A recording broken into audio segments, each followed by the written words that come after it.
Hey everybody, Mike from Just to Watch back with another Just to Watch episode.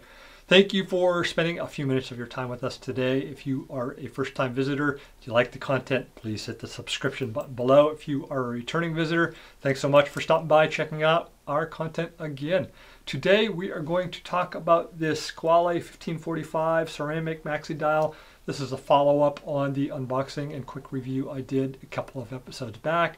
Before we get into that though, I want to talk about TGV and this whole YouTube Urban Gentry thing. I'm sure you guys all know, if you're watching my channel, I'm sure you know about Urban Gentry and TGV. You may or may not have noticed that his channel is no longer monetized, and he's also disappeared from all things social media over the last month.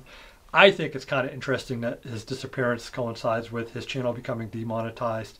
And I'm wondering why, with the size of his channel, they haven't made an official announcement or at least told people what is going on there. My guess is that he was using copyrighted material and YouTube nailed him for a rules infringement, and or somebody complained about his use of their copyrighted material and he has been kicked off or at least suspended for some time. If he was using copyrighted material, you kind of have to wonder what the heck he was thinking. With his size and reach, it's only a matter of time before it's going to catch you and get you nailed. So not too smart there, Governor, if you were in fact using copyright material. Anyways, on to the channel business at hand. I wanted to talk about the Squale 1545. This is the ceramic maxi dial.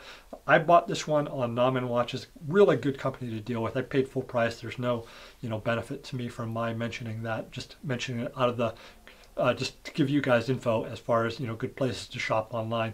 Really quick shipping to the US too, so good stuff there. So let's run through this 1545. Overall build quality is excellent. It has a bracelet with screw links for adjustment. The bracelet clasp is excellent. The head machining finish, everything about the head of the watch is excellent. Really nice look to it. Beveled edges, polished case size, nice matte finish. As far as the mechanics go, you have an ETA 2824 movement that's solid. Can't go wrong there. It has a wonderful bezel and wonderful bezel action. It has a beautiful ceramic bezel. It has a matte maxi dial that I really appreciate. Very similar to what Rolex released back in the 70s with their Sea Dwellers and Submariners. What I like the most about the dial too is that Squale chose not to go with the faux vintage lume, which I definitely appreciate. I used to like vintage lume, and now I've kind of come 180 degrees and I don't really like it anymore.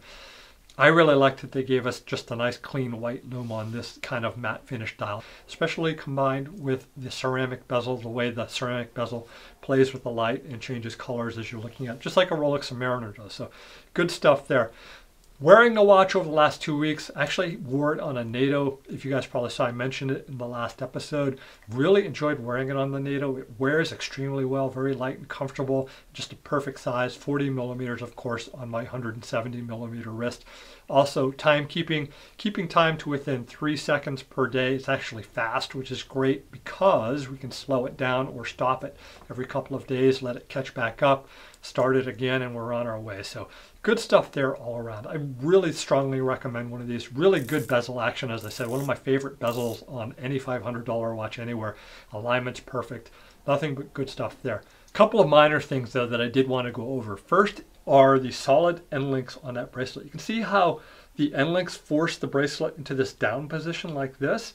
So what that does is it doesn't let the watch sit flat. So if I were to undo this clasp here so it's separate, so I can pull out the bracelet both ways and set this down onto a tabletop, the case back would be about 1/8 to 1/4 of an inch, probably 10 millimeters or so for people that don't do the English measurement system.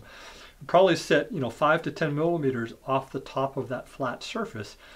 This means that if you have a bigger wrist, an 8-inch plus wrist, or even maybe a 7 3/4 inch wrist, it's a good chance that case back isn't going to come in contact with the back of your wrist. So that is a bit of a problem to me, and I don't really understand why they would go away from a end link that would let the bracelet come out of the case flat as a Rolex does, and also my Janot watch that you guys have seen the reviews and you see me talk about on this channel does.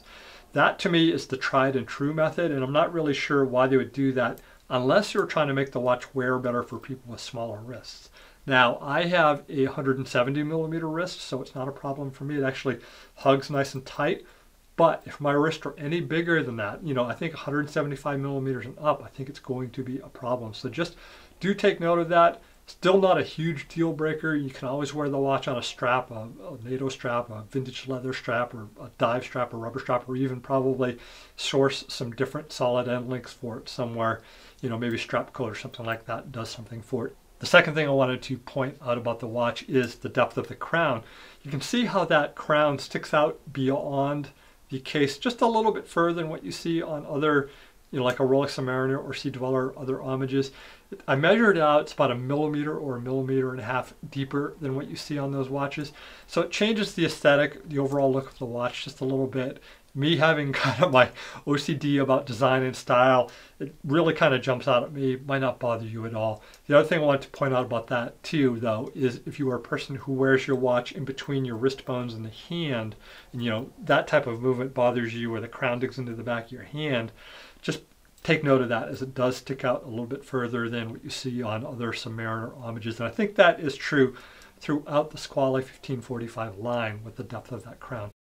And I understand why they would do this. You know, it gives the watch a little bit more functionality, makes it easier to grip and to turn. Anyways, that is it. Just a couple of minor complaints about the watch. You know, we have the end links here in the depth of the crown. Other than that, the watch is great. I think it's a really strong buy for $500 US. Definitely something that I would recommend, especially if you have a wrist size under 175 millimeters or so. I think you'll really enjoy the watch, and I think the build quality should be just a really good, durable timepiece. And we all know that ETA 2824 movement is good stuff. Anyways, that is it for this episode, everybody. Thank you for tuning in again. If you like the content again, please hit the subscribe button over here. That way you'll be back for the next episode, and I would definitely appreciate having you guys along. All right, everybody. Bye-bye.